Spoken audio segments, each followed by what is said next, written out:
आज के इस वीडियो में हम जानेंगे उन 7 शैतानी चीजों के बारे में जिन्हें आपको अपने घर से तुरंत निकाल देना चाहिए। अंत में हम प्रार्थना भी करेंगे। चाहे कितनी भी शैतानी बाधाएं आए, इस वीडियो को अंत तक जरूर देखें। मैं चाहता हूं कि आप पवित्र आत्मा से पूछें कि आपके घर से और जीवन से क्या हटाया जाना चाहिए। आत्मिक रूप से स्वस्थ वातावरण बनाए रखने के लिए हमारे घरों से हानिकारक प्रभावों को पहचानना और हटाना आवश्यक है।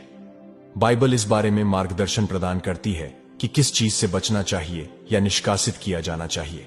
तो बिना किसी देरी के जानते हैं उन 7 शैतानी चीजों के बारे में जिन्हें आपको मसीही होने के नाते अपने घर से या अपने जीवन से तुरंत निकाल देना चाहिए। नंबर 1, शापित वस्तुएं और प्रथाएं जो शैतान से जुड़ी है। शापित वस्तुएं जैसे कि ओइजा बोर्ड, टैरो कार्ड या जादू टोने से संबंधित किताबें घर में शैतानी प्रभाव को आमंत्रित करती हैं। बाइबल स्पष्ट रूप से जादू टोने या मृतकों के साथ संचार के किसी भी रूप की निंदा करती है।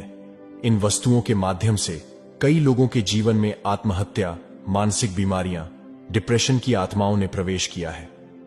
व्यवस्था विवरण 18 में वचन 10 से 12 में परमेश्वर चेतावनी देते हैं, तुझ में कोई ऐसा न हो जो अपने बेटे या बेटी को आग में होम करके चढ़ाने वाला या भावी कहने वाला या शुभ अशुभ मुहूर्तों का मानने वाला या टोनहा या तांत्रिक या बाजीगर या ओंझों से पूछने वाला या भूत साधने वाला या भूतों का जगाने वाला हो, क्योंकि जितने ऐसे ऐसे काम करते हैं वे सब यहोवा के सम्मुख घृणित हैं, और इन्हीं घृणित कामों के कारण तेरा परमेश्वर यहोवा उनको तेरे सामने से निकालने पर है। इन वस्तुओं और प्रथाओं को अक्सर उन लोगों द्वारा निर्दोष या हानिरहित माना जाता है जो उनके आत्मिक बातों को पूरी तरह से नहीं समझते हैं। हालांकि उनमें शामिल होने से शैतानी ताकतों के लिए द्वार खुल जाते हैं, जिससे आत्मिक बंधन होता है। आत्मिक सुरक्षा के लिए गुप्त विद्या से जुड़ी किसी भी वस्तु को हटाना बहुत जरूरी है। अंधकार या बुराई का महिमा मंडन करने वाली वस्तुएं जैसे कि इन विषयों पर आधारित किताबें, फिल्में या संगीत भी हटा देना चाहिए। बाइबल स्पष्ट रूप से गुप्त प्रथाओं में भाग लेने के खिलाफ चेतावनी देती है, क्योंकि उन्हें परमेश्वर घृणित मानते हैं। टैरो कार्ड, ओइजा बोर्ड, पेंटाग्राम जैसी वस्तुएं शैतानी ताकतों से जुड़ी होती हैं और आपके घर में आत्मिक उत्पीड़न को आमंत्रित करती हैं। अगर आपने इन वस्तुओं का अपने जीवन में कभी भी इस्तेमाल किया हो तो तुरंत अभी पश्चाताप करें और प्रभु से माफी मांगे। नंबर 2, अश्लील सामग्री। अश्लील सामग्री, चाहे वह किताबों, वीडियो या डिजिटल सामग्री के रूप में हो, मसीही घर में या जीवन में इनकी कोई जगह नहीं है। ये सामग्री आपके घर में आत्मिक अंधकार को भी आमंत्रित करती है। प्रभु यीशु ने मत्ती 5 के 28 में चेतावनी दी, लेकिन मैं तुमसे कहता हूं कि जो कोई किसी स्त्री को वासना की दृष्टि से देखता है वह अपने मन में उसके साथ व्यभिचार कर चुका है। अश्लीलता वासना को बढ़ाती है, जिसे बाइबल एक ऐसे पाप के रूप में पहचानती है जो आत्मिक मृत्यु की ओर ले जाता है। यह इसमें शामिल लोगों की प्रतिष्ठा को भी कम करता है या आपके प्रार्थना को रोकती है। घर में अश्लील सामग्री की उपस्थिति लत का कारण बन सकती है, रिश्तों को नष्ट करती है और आत्मिक विकास में बाधा डालती है। पोर्नोग्राफी के खिलाफ संघर्ष एक गंभीर लड़ाई है, लेकिन जीत की शुरुआत आपके घर से इस सामग्री को हटाने, सीमाएं निर्धारित करने और इस गढ़ पर काबू पाने के लिए परमेश्वर की मदद मांगने से होती है। नंबर 3, मूर्ति पूजक प्रतीक। मूर्ति पूजक प्रतीक मूर्तियां या फोटो जो झूठे देवताओं या आत्मिक शक्तियों का प्रतिनिधित्व करते हैं, उन्हें मसीही घर में नहीं रखना चाहिए। बाइबल मूर्ति पूजा के खतरों के बारे में स्पष्ट है। निर्गमन 20 के वचन 3 से 5 में 10 आज्ञाओं में से पहली आज्ञा कहती है, मेरे सिवा तुम्हारे पास कोई दूसरा ईश्वर न हो। तुम अपने लिए ऊपर आकाश में, नीचे पृथ्वी पर या नीचे के जल में किसी भी चीज के रूप में कोई मूर्ति न बनाओ। तुम उनके सामने झुकना या उनकी पूजा नहीं करना। बाइबल में स्पष्ट रूप से कहा गया है कि एक सच्चे परमेश्वर की आराधना करो और उसके सामने किसी अन्य ईश्वर को मत मानो। मूर्तियां या प्रतिमाएं आपके घर में शैतानी आत्माओं को आकर्षित करती हैं, चाहे वे यात्रा से मिले अवशेष हों, सजावटी सामान हों या सांस्कृतिक कलाकृतियां हों। अपने रहने की जगह से किसी भी मूर्ति या झूठे देवताओं को हटाना और अपने घर को सच्चे परमेश्वर की आराधना के लिए समर्पित करना महत्वपूर्ण है। झूठे देवताओं को समर्पित की गई कोई भी वस्तु को भी आपके घर से हटा दी जानी चाहिए। ये वस्तुएं आत्मिक बंधन लाती हैं और परमेश्वर के साथ आपके रिश्ते में बाधा डालती हैं। नंबर 4, हिंसक मनोरंजन। हिंसा को बढ़ावा देने वाली फिल्में, वीडियो गेम या संगीत हमें जीवन के मूल्य के प्रति असंवेदनशील बनाते हैं और धीरे धीरे हमें आक्रामकता की ओर प्रभावित करते हैं। फिलिप्पियों 4 के वचन 8 में हमें उन चीजों पर ध्यान केंद्रित करने का निर्देश देता है जो आदरणीय, उचित, पवित्र, सुहावनी, प्यारी और सराहनीय है। हिंसा को बढ़ावा देने वाली मीडिया का उपभोग करना इस वचन के सीधे विरोध में है। हम जो मनोरंजन देखते हैं वह हमारे विचारों और दृष्टिकोणों को आकार देता है। शैतान हिंसक मनोरंजन के माध्यम से परिवारों में हिंसा और अशांति को फैलाता है। नीति वचन 4 का वचन 23 कहता है, सबसे अधिक अपने मन की रक्षा कर, क्योंकि जीवन का मूल स्रोत वही है। अगर हमारे दिल हिंसा की छवियों से भरे हुए हैं तो आत्मा के फल को विकसित करना मुश्किल है, जिसमें प्रेम, शांति, धैर्य और दयालुता शामिल है। हिंसा, वासना या रहस्यमयी चीजों को बढ़ावा देने वाली फिल्में या गेम्स मन और आत्मा पर नकारात्मक प्रभाव डालता है। ऐसे प्रभाव ऐसा माहौल बनाते हैं जो परमेश्वर की आत्मा के प्रति संवेदनशीलता को कम कर देता है। अपने घरों से टीवी, मोबाइल या कंप्यूटर से हिंसक सामग्री, गेम्स, वेब सीरीज को हटाकर हम अपने घर में शांति और धार्मिकता के लिए जगह बनाते हैं। नंबर 5, नए युग की वस्तुएं। क्रिस्टल, ड्रीम कैचर या ज्योतिष की किताबें जैसी नए युग की वस्तुएं अक्सर बाइबल की शिक्षाओं के विपरीत आत्मिक अर्थ रखती हैं। ये वस्तुएं या प्रथाएं यीशु मसीह को मार्ग, सत्य और जीवन के रूप में स्वीकार करने का खंडन करती हैं। उदाहरण के लिए, क्रिस्टल को अक्सर उपचार या सुरक्षा के लिए उपकरण के रूप में बेचा जाता है, लेकिन बाइबल सिखाती है कि हमारी अंतिम सुरक्षा और चंगाई केवल परमेश्वर से ही आते हैं। परमेश्वर के बजाय इन वस्तुओं पर भरोसा करने से आत्मिक धोखा होता है। प्रेरितों के काम 16 के वचन 16 से 18 में पौलुस का सामना एक दासी से होता है, जिसमें भावी कहने वाली या भविष्य बताने वाली आत्मा थी। हालांकि उसने पौलुस के बारे में सच बोला था, फिर भी पौलुस ने उसमें से आत्मा को निकाल दिया, यह प्रदर्शित करते हुए कि सभी आत्मिक सत्य परमेश्वर से नहीं आते हैं। तावीज, लकी चार्म, क्रिस्टल या अलग अलग रंगों के रत्नों की अंगूठी या अन्य आभूषण शैतानी ताकतों से जुड़े होते हैं और आपके जीवन में शैतान को आमंत्रित करती है। ऐसी वस्तुएं आपके घर में नहीं रखी जानी चाहिए। ये बातें मूर्ति पूजा को भी बढ़ावा देती हैं। आत्मिक शुद्धता बनाए रखने और शैतान को आपके जीवन में कार्य करने से रोकने के लिए अपने घर से नए युग की वस्तुओं को हटाना आवश्यक है। नंबर 6, अधार्मिक साहित्य। ऐसी किताबें या पत्रिकाएं जो पवित्र शास्त्र के विपरीत मूल्यों को बढ़ावा देती हैं, समय के साथ आपके विचारों और विश्वासों को प्रभावित कर सकती हैं।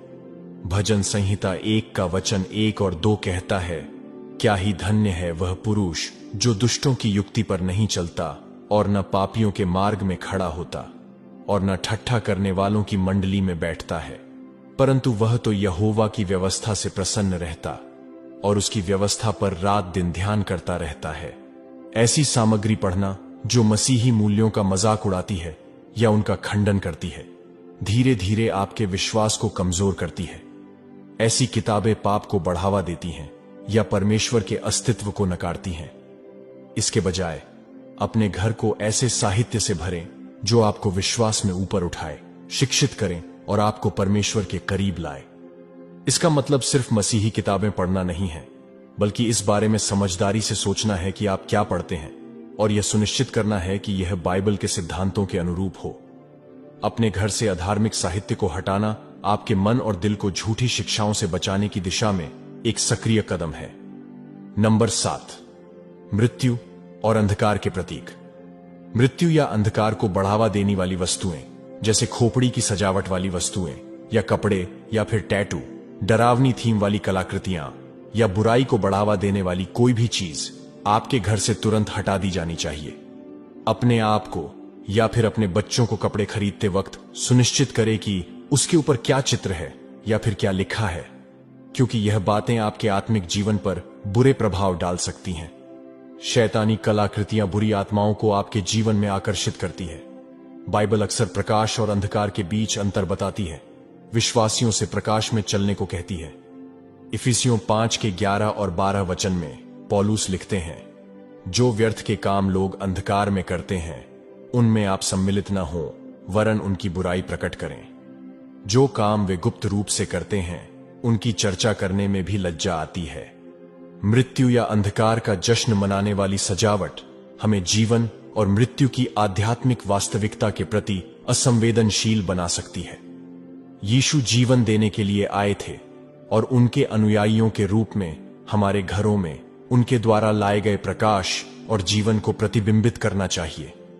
जीवन, आशा और विश्वास के प्रतीकों को चुनकर हम अपने घरों को एक ऐसा स्थान बना सकते हैं जो परमेश्वर का सम्मान करता है और बुराई के किसी भी प्रभाव को दूर करता है। तो यह 7 मुख्य बातें हैं जिनको हर मसीही लोगों ने अपने घर से और जीवन से तुरंत निकाल देना चाहिए। आप इन बातों में से किसी भी बात का अपने जीवन में या घर में इस्तेमाल किया हो तो तुरंत उसके लिए पश्चाताप करें और इस प्रार्थना को आपके जीवन पर ग्रहण करें। आइए हम अपने प्रभु परमेश्वर से विश्वास से प्रार्थना करें। स्वर्गीय पिता, यीशु मसीह के नाम से मैं विश्वास से भरे हृदय के साथ आपके समक्ष आता हूं। मैं अपने घर को हर उस प्रभाव से शुद्ध करता हूं जो आपका नहीं है। प्रभु परमेश्वर, मेरा घर आपका है। मैं हर कमरे, हर वस्तु तथा हर कोने को आपकी पवित्र उपस्थिति को समर्पित करता हूं। मैं यीशु के नाम से किसी भी शैतानी प्रभाव पर अधिकार लेता हूं जो वस्तुओं, प्रथाओं या कार्यों के माध्यम से मेरे घर में प्रवेश करता है।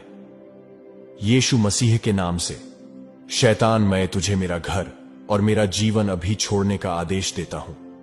मैं घोषणा करता हूं कि मेरा घर शांति, पवित्रता और धार्मिकता का स्थान है, परमेश्वर की आत्मा का निवास स्थान है।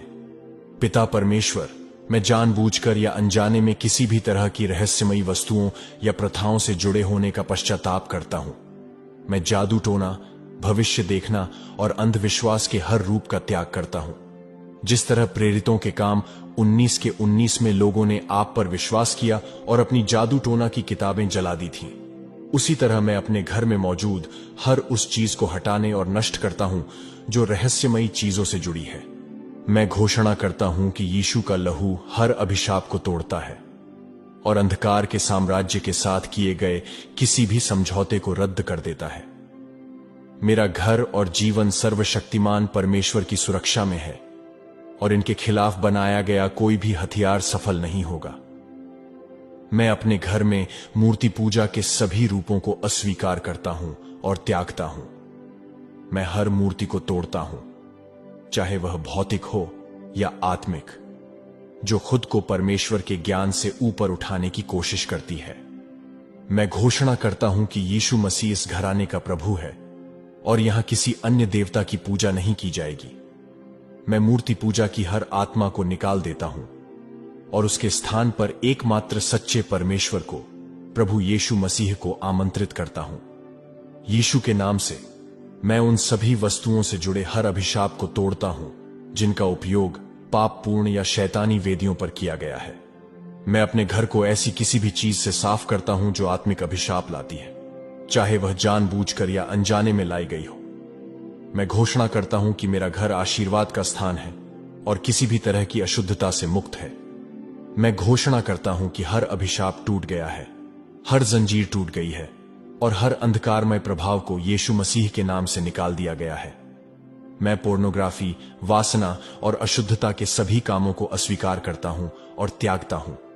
मैं घोषणा करता हूं कि मेरी आंखें और मेरे परिवार के सभी लोगों की आंखें प्रभु यीशु को समर्पित हैं। मैं वासना के गढ़ को तोड़ता हूं और घोषणा करता हूं कि हम पवित्रता में चलेंगे। मैं घोषणा करता हूं कि यह घर पवित्रता का स्थान है